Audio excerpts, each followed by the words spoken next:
சோழர் பேரரசு எதற்காக சிவனை வழிபட்டார்கள் தெரியுமா? அவர்களுக்கு சிவன் என்றால் வெறும் தெய்வம் அல்ல, காலத்தின் அடையாளம். அவன் நடனத்தில் நிமிடங்கள், சுவாசத்தில் நாட்கள், கண் இமைப்பதில் யுகங்கள் என காலக்கணக்கே சிவனிலிருந்து வந்தது என்று அவர்கள் நம்பினர். அதனால்தான் வாழ்க்கையின் தொடக்கம், வளர்ச்சி, முடிவு அனைத்தையும் சிவனின் தாளத்தில் கணக்கிட்டார்கள்.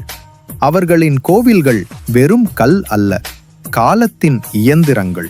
ஆனால் 11ஆம் நூற்றாண்டுக்குப் பின் பேரரசு சிதறியது. பாண்டியர், ஹொய்சாளர், விஜயநகர் போன்றவர்கள் எழுந்தாலும் சோழர் ஆன்மா மறைந்ததில்லை. அவர்கள் இன்று உயிரோடு பேரரசாக இல்லை, ஆனால் கோவில்களின் கருவறை தீபத்தில், நடனக் கலைஞரின் அடித்தாளத்தில், தமிழின் உயிரெழுத்தில் சோழர்கள் இன்னும் வாழ்கின்றனர். உங்களுக்கு சிவன் பிடிக்கும் என்றால் ஓம் நமசிவாய என்று கமெண்ட் செய்யுங்கள்.